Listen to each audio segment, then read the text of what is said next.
Today I'm critiquing this Malibu zero carbon mansion, and then I'm going to give it an Arvin score at the end of the video. So if you ever decide to buy a property like this, you won't make the same mistakes. I'm Arvin Haddad. I'm the How to Buy Mansion guy. Let's watch this video together.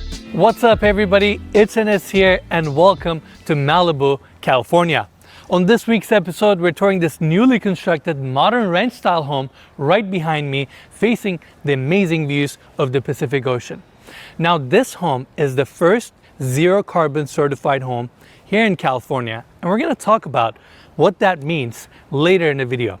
Here are the specs of this property, and it is currently on the market for $32 million.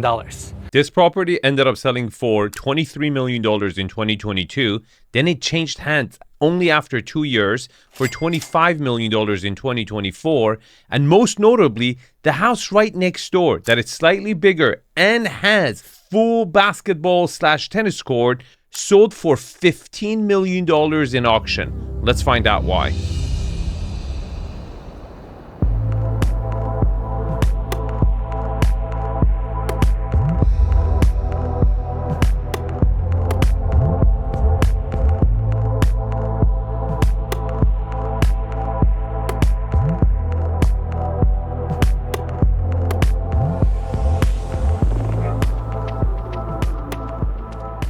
We have Scott Morris here, who's one of the developers of this amazing project. Scott, first off, thank you for having us here.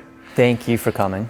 It's been an amazing day. Property is stunning. And I want to start off with asking you, what was your vision or the developer's vision designing this home? We knew that we were going to build this, right, Enes? But we figured that business should be a force for good.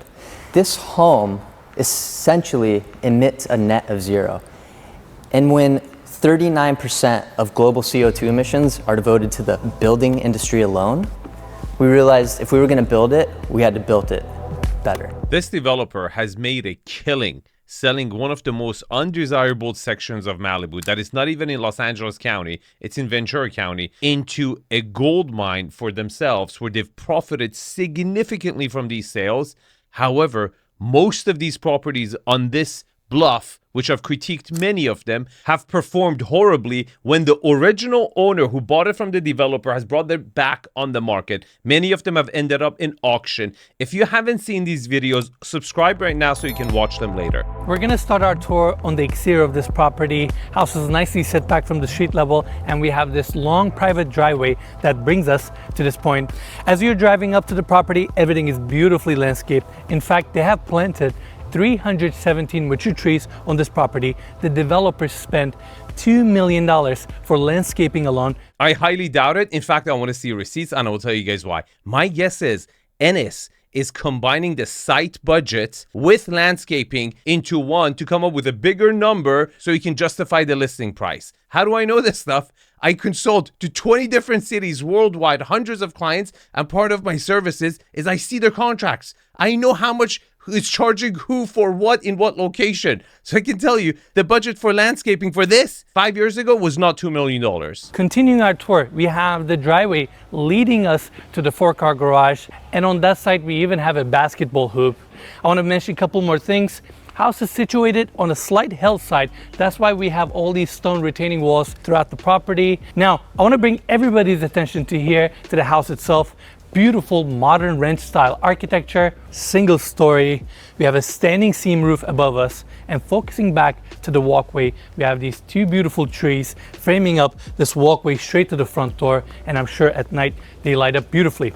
Now focusing here, Mikey, I want to talk about the exterior clad. Before we talk about the clad, this is a big difference between this property and the one that just went to auction and sold for 15. Now interestingly, that one is very, I would say, Hawaiian theme with equally poor finishes as this one you will see. But most importantly, in that one, the driveway wrapped around the property to drop off and center you to the view. They chose not to do this over here. So your entrance to the property is sideways to the property. So the property is allowed to set back a little bit farther back towards the mountain, making the backyard bigger and the grass space bigger. You will see this later in the video when they show you the backyard. Glass pivot door here. Let's go inside.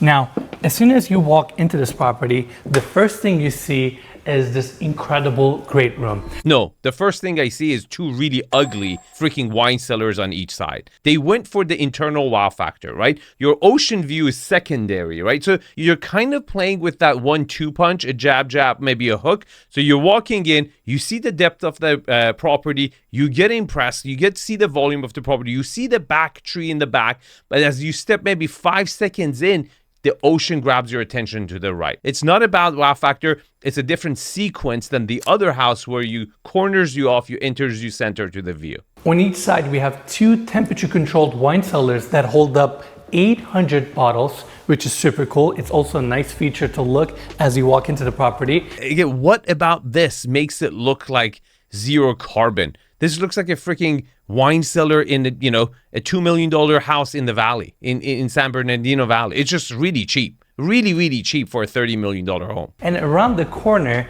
we have this door opening up to a spacious powder room. Now, this powder room is a little bit bigger. Is that wallpaper made to look like marble? I highly doubt if this is marble. It doesn't look like marble. I'm really confused. I'm really confused. Tell me what you think. If it's marble or quartzite or it's a wallpaper. There's something fishy about this back wall, and Enes doesn't say what it is. My guess is it's not marble. Getting back out and going back to the entry of this property, we have another hallway that takes us to the other side, hallway closet, and this door opens up to the junior primary bedroom.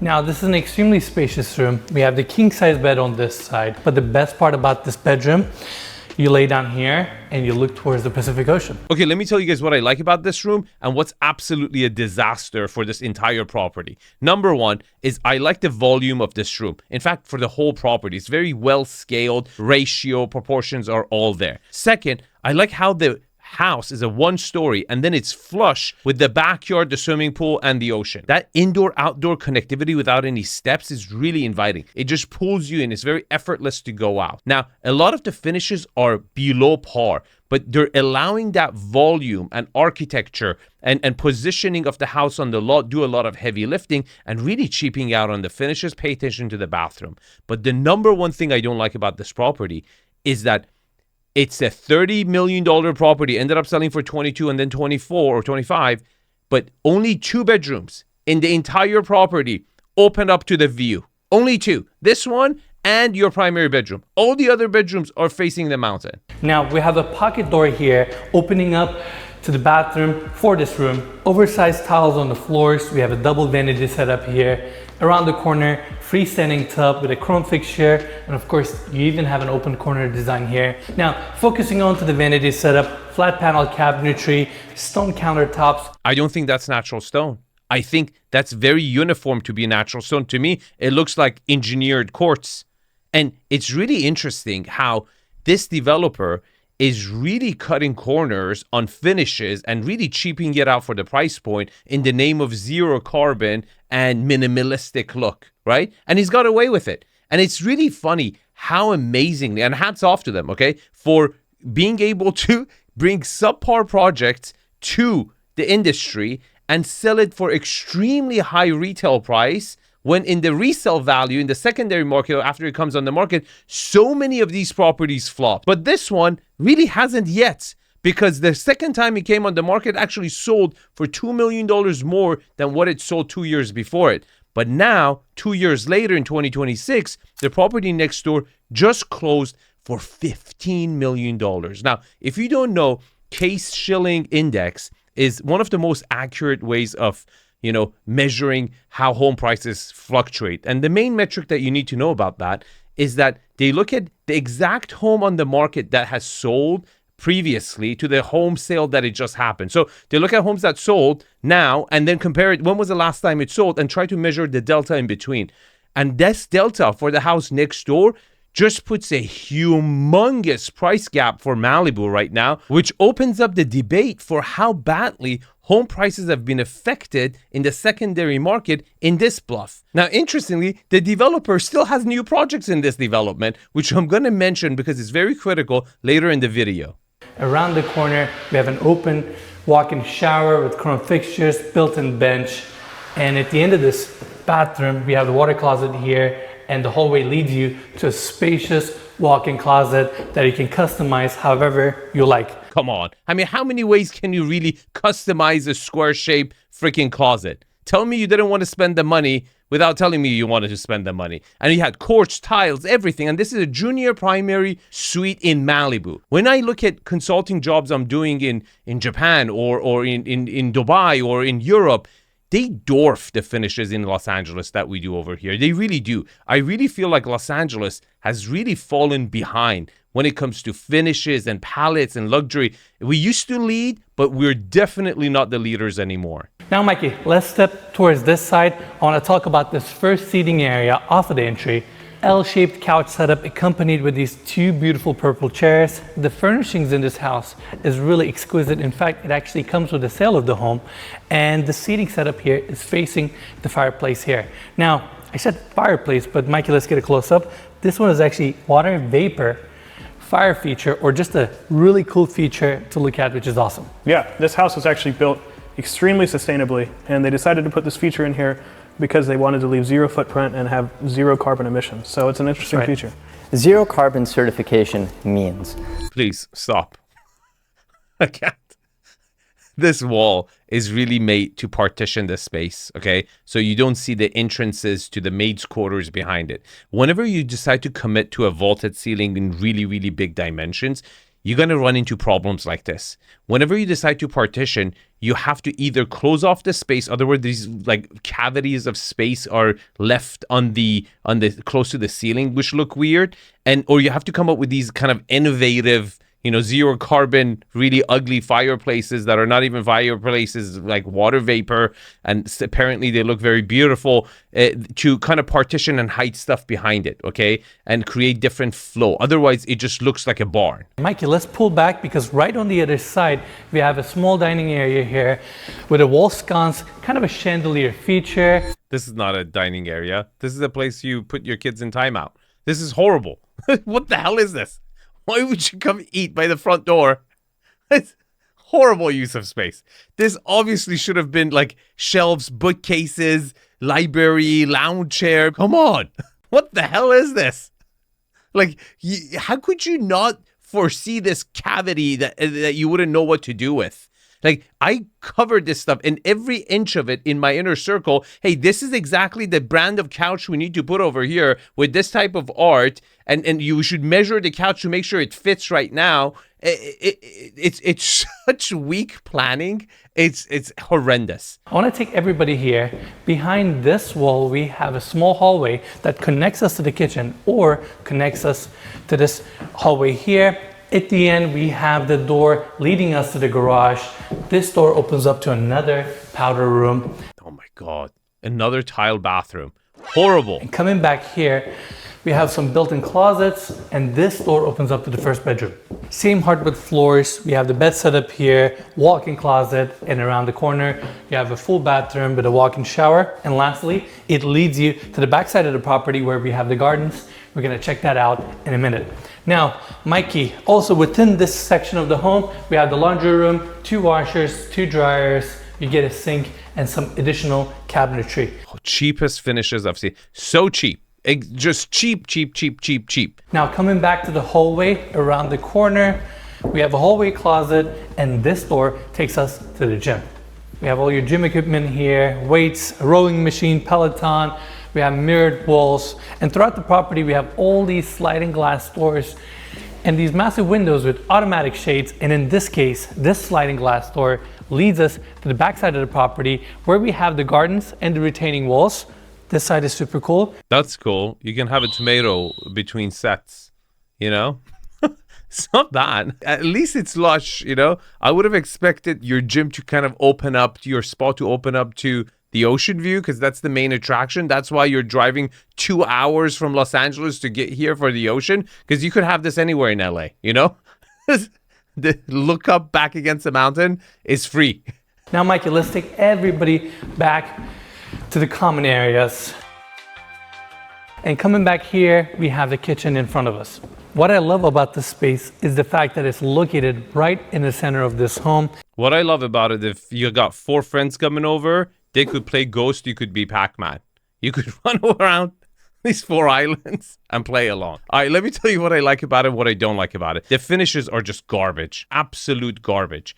The actual positioning of the kitchen in between these 2 volumes is the only logical choice you had. Because otherwise, then you will have 2 living areas right next to each other. This at least functions as a command and control. Third, it matches the American culture where a lot of Americans, United States, Malibu, congregate around the kitchen. Okay, so it is that central position, right? It's not that I don't like. But the number one thing I don't like about it, see if you can spot. He's about to show it to us in about the next 2-3 seconds. I'm going to pause the frame and ask you, did you catch it or not? Okay, pay attention.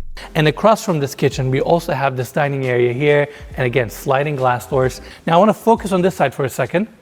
This is where we have the second dishwasher, your second sink, and an automated sliding glass window tucks into the wall here and opens up this part of the kitchen to the amazing outdoor dining area that we have on the backside of the property. Okay, let me tell you guys what I like about this because you can see it. Lot orientation. You see, it's southwest facing, so you get that southern light, but it's also west facing, so you see that sunset view on the water in Malibu. Super important. But you also get the northeasting through this window. But more importantly, you're in 1 story, so you got all these skylights coming in. This house is going to be lit all the way through, all year round. But most importantly, this is a second row lot above the bluff. And that's normally a bad thing. But in this case, it's actually a good thing. First of all, the lots are bigger. But second, there's PCH, the freeway that goes right in front of the first row lots. For me, it really kills the vibe and energy of Malibu if you got cars buzzing in front of your backyard on your way to see the view. Cabinetry continues. We have the paneled freezer and paneled. Check this out. Fridge here. Good size. I love a well-staged fridge. That's right. Now, Mikey, we have additional cabinetry here, and this opening leads us to the chef's kitchen. You pretty much have everything you need here. It looks just like your kitchen. It's same material. It looks like a laundry room. Horrible. Just so ugly. Now, Mikey, we have this exterior door opening up to this awesome outdoor dining area, Tuscan-inspired dining area. I love the pergola design here with vines, outdoor lighting, space heater. Something about this space is super cozy. But you know what's not cozy? Did you catch the flaw? I'll give you 3 more seconds. You got to catch this. If you're a subscriber to the channel, you got to be able to spot this. 3, 2, 1. How the hell could you think of such an amazing moment, right? It's something secondary to the view on the other side of the property with the Tuscan inspire. You got a trellis, you got the plants going on, you got tomatoes, vegetables, lush greenery outside, and you did not freaking think about your entrance to this space. You're gonna walk your freaking guests through the ugly laundry looking chef's kitchen to here? Are you kidding me? I swear to God, you can't make this stuff up. If I was the board of architects, I would revoke or suspend the architect's license for 6 months and send them back to school because this is criminal. This is, to me, in my book, if I was the head board, I would be like, you need to get your head re-examined. How could you think of this space and not think about the proper approach to this space?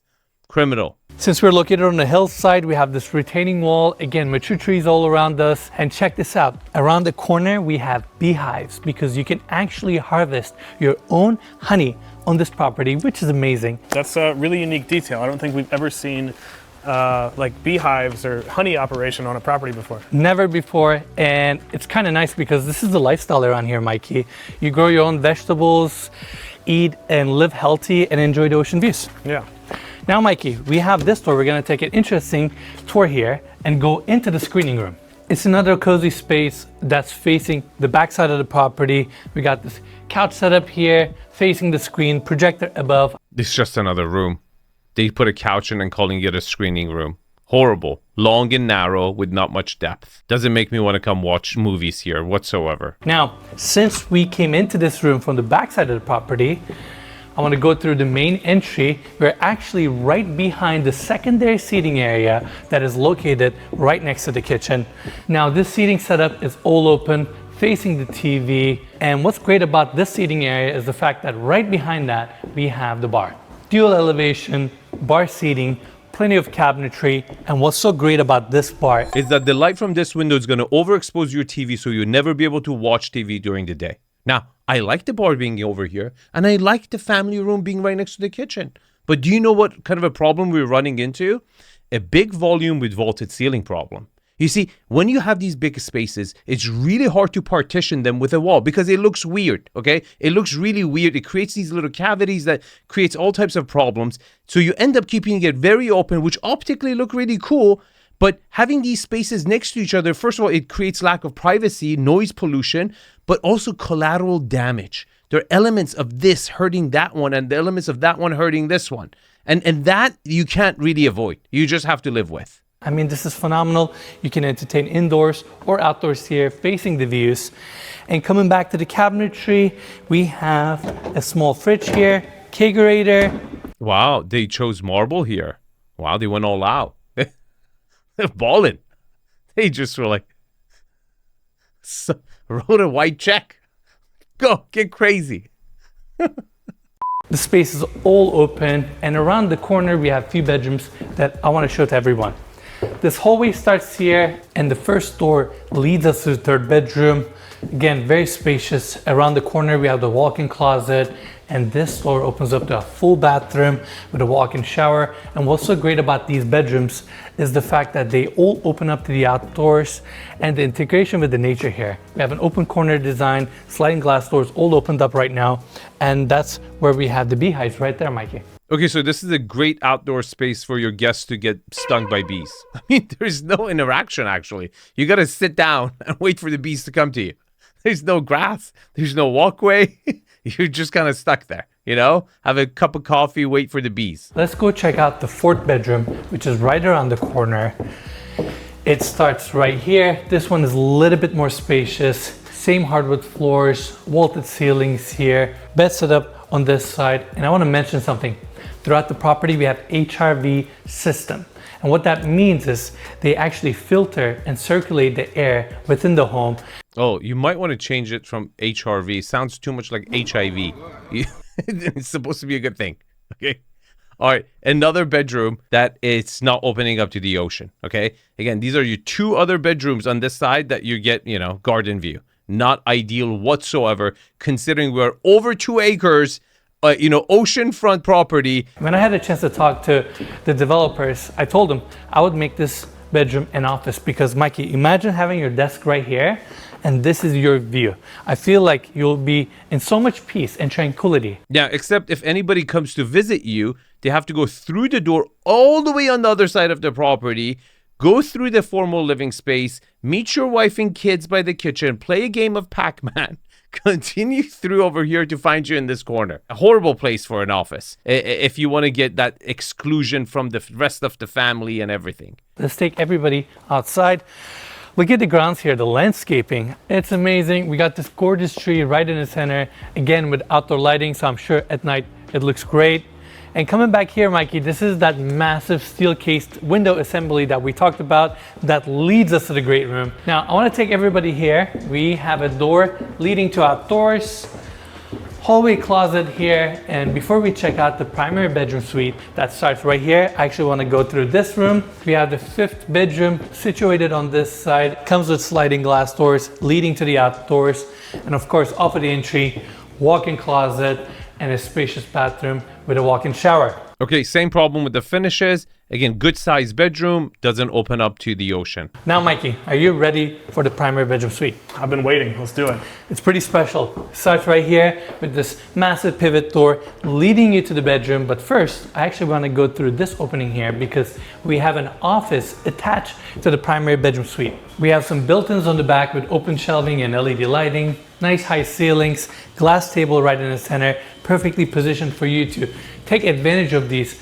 ocean views. Okay, not a bad office. It could also be a meditation room. It's a good flex room to have. It could be a nursery if you have a little kid. It could work. Now we're in the primary bedroom suite. Look at the space here. I love the warm tones here with the hardwood floors, and we have the same planks also on the ceilings here, built-in speakers, recessed lights, and right on the other side, we have another water vapor fireplace design, sliding glass doors opening up to the outdoors.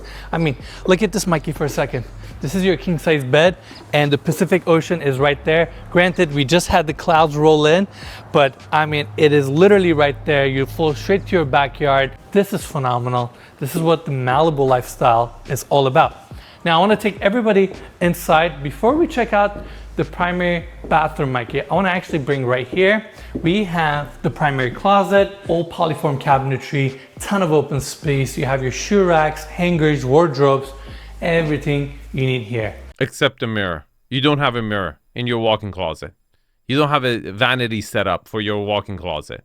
Horrible. Again, it would have been nice to have actual natural light in your closet, you know? None. Nothing. Again, planning is just horrible. Not knowing what the client wants is horrible. Now, Mikey, let's come back to the bedroom. We have a pocket door here leading us to the primary bathroom. I love the lighter tones here. Stone floors goes all the way as a back wall. Long vanity setup here. It's floating with 2 sinks, recessed mirror design. Okay, they finally decided to commit to some marble. Not the biggest bathroom I've seen for a primary bedroom, but again, they're kind of squeezing things in, like putting the bathtub in front of the shower. It's not ideal, but you know, I would say barely enough. Right behind the bedroom, we also have a small wet bar here with an espresso maker, sink, and a fridge. Now, just like the rest of the house, sliding glass doors pocketing into the walls here, opening up to the outdoors. So even from your primary bathroom, you don't lack any outdoor space. We have a putting green here, which is a really cool, interesting touch. Is it? I mean, you call your wife, babe, boys are coming to putt some balls. Are you taking a shit?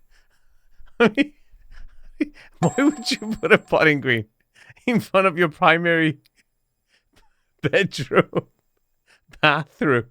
In one-story home, you got to be very careful how you position your primary bedroom bathroom, okay, where you put it. Otherwise, it will create really uncomfortable situations for you, okay, down the road. I want to take everybody this way so we can check out the backyard. Now, this is a really unique approach and a unique property. On top of that, it's built in Malibu. Malibu is one of the most special parts of the city, but was there a particular reason why your team chose Malibu, let's say, instead of Beverly Hills or Bel Air?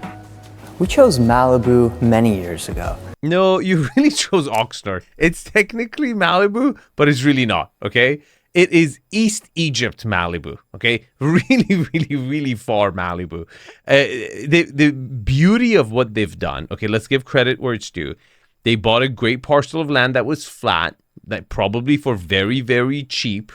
And they said, you know what, let's make, 2-3 acre lots over here, 17 of them, and start selling them. And they've been so successful. They've been extremely successful. So there's a financial lesson you can learn from it. But as a buyer, you should be super careful into buying into developments like this. Let me explain why. You see, this developer has been building and selling properties throughout this, last, 10 years or God knows how many years. So if you buy the property from them and decide to sell it in a few years, you're competing with their brand new construction that just came out that has the newest, greatest finishes. And that creates a massive problem for your resale value. You're always competing with the developer, okay? And that's not good. And you're always going to have noise in your neighborhood. There's going to be construction. For the past 10 years, there's been construction over here. It's horrible to live around construction when you're living in Malibu. So for property locations like this, the guy who bought it for $15 million paid the fair market value, okay, in auction.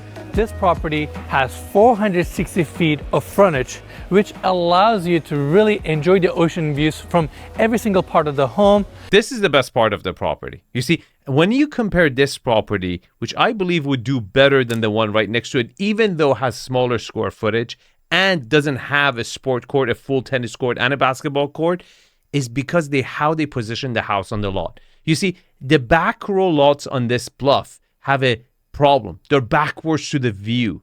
But the property that went to auction and sold for 15, they tried to correct it, right? They went around it to correct it to enter center. This property, they didn't, because they understood if they do that, they lose this great backyard. So they had the property pushed back. they created a volume that it's really long and created the entrance through that volume from the side of the property. Creates flow problems for sure for the layout. It's not going to score great, but it creates this huge backyard that is proportional, well spaced, and is really the main attraction of the whole property. Now, we also have a bocce ball court here, which is really cool. And by the way, we talked about the natural living here in Malibu. We literally have birds chirping on the back, palm trees. You can actually see the mountain right behind us. We really mean it. I mean, you live right in the nature here, which is awesome. Mikey, actually, can we go this way? I want to show everybody the covered patio space. And we currently have the primary bedroom on our right-hand side. That's the bar area I mentioned earlier. And we have the covered patio space here. It's all open. I know what you're thinking, Arvin. If you were consulting on this project, how would have you made it better? The number one way I would have tried to make this property better is I would have tried to have more bedrooms facing the ocean. You got 2 acres on a really wide lot. It has a lot of frontage on the ocean side, and you only got 2 bedrooms. The way you do that, you do it either shallow U or an L-shaped design to emphasize and increase the number of bedrooms you can put on the ocean sides, because 2, for me, it was not enough. Now, let's give it an Arvin score. But before I do that, if you're a developer or a builder and want to build something like this, and you want that 4th element to help you with layout, architectural style, my 10 principles that I'm going to critique later, and marketing and sale, I would love to be that guy too. Here's the QR code. Let's fill it out and I'll be in touch. Now, location. This is probably the worst part of Malibu for me. It's going to get a 6.5. Lot quality, I'm going to give it an 8.5 because it's backwards to the view, but beside that, it's a pretty damn good lot. Lot utilization. You do have a private driveway, but you don't have that frontage, right? It's a little bit narrow. You do have a great backyard and great setbacks. I'm going to give it a 9. Privacy. It looks like a gated community, but it's not. You got condominiums that look into your property. It's private, but not super private. I'm going to give it a 7. Lot orientation. You're southwest facing. You're stepped away from the PCH. Super, super important for this location. You got skylight bringing natural light in. I'm going to give it an 8.5. Architectural style. Look, you didn't really have that front facade because you entered sideways to the property, so that was a little bit weird. And it was that kind of a modern ranch style home. Not innovative at all, but I thought it looked good. I think it went with the land. I'm going to give it a 7. Views. It's got direct ocean views. I'm going to give it an 8. Layout. You got the internal wow factor when you walk in. Your secondary is ocean. Many of your bedrooms did not have ocean view, but most importantly, the flow is pretty damn bad. I can't give it anything more than a 5.5. Scale and volume. Everything was proportional. Good ceiling heights. I give it a 9. Finishes. One of the most embarrassing, cheaply finished ultra luxury homes I've ever seen. I can't give it anything more than a 5. Now here's an Arvin score, and here's another property that actually went to auction in the same community. Check it out, and I'll see you guys in the comments. Take care.